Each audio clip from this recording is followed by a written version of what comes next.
2011. Linebacker Ryan Shazier was asked if the Steelers have a Patriots problem. He responded that the NFL has a Patriots problem. And he's got a point.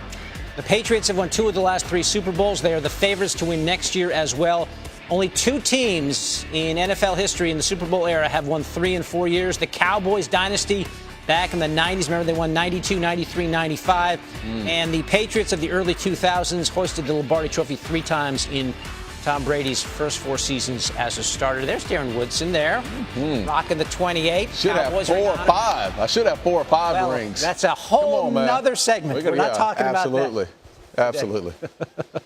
What do you make of Shazier saying that, the NFL has a Patriots? It's not just the Steelers, it's the NFL. He's on point. And, I just saw you had Diana Taurasi on. Hey, women's basketball has NCAA has a Yukon Huskies problem. Exactly. The PGA used to have a Tiger Woods problem. And I think it attributes itself to excellence and what we've seen with the Patriots. And it starts with the coaching staff, with Bill Belichick and Tom Brady. And Tom Brady being an extension of that coaching staff and understanding exactly what it takes, not only during the season, but in the offseason, to have that culture of excellence. And that's, to me, that's where it starts. Your leadership has to really believe in what you're doing, and it spreads throughout that locker room. So really good team last year. Yeah. You talk about their offseason. They've had an excellent run since the Super Bowl.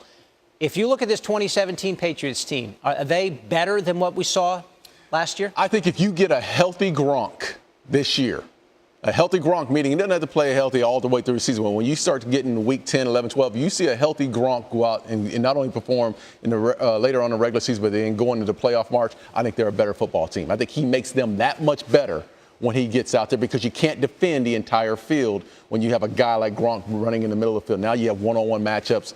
And Brady's excellent at taking advantage of the one-on-one matchups. And we saw that last year in the playoff run when we saw that they played the Steelers. Speaking of Brian Shazier, we saw that when they played the Steelers. What did the Steelers do to make some adjustments? They played cover 3, and Brady just demolished them when he saw exactly what he was getting. And then they've added a burner in Brandon Cooks now on offense. They've got another good corner, Stephon Gilmore. They kept Malcolm Butler.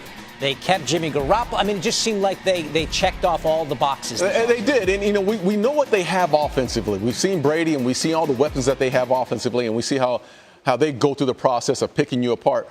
But I don't think this defense gets enough credit for what they've been able to accomplish. This defense, led by Matt Melissa, by their defensive coordinator, Patricia, they figure out ways to take away your number 1 threat. And not only that, they convert on turnovers. They're opportunistic. They get turnovers here and there. They get quick stops. They give the ball back to their defense. And their special teams unit, they're going to win at least 2 of the 3 battles during the game. We've been spending so much time talking about the super team in the NBA, the Warriors. That's what it sort of feels like with the New England Patriots right now. Yeah, you're right. The NBA has a Warriors problem. Yeah, we got a Warriors situation going on here. Darren Woodson talking us through it here as we're pretty much done with mini camps now. We got a little break here, and then training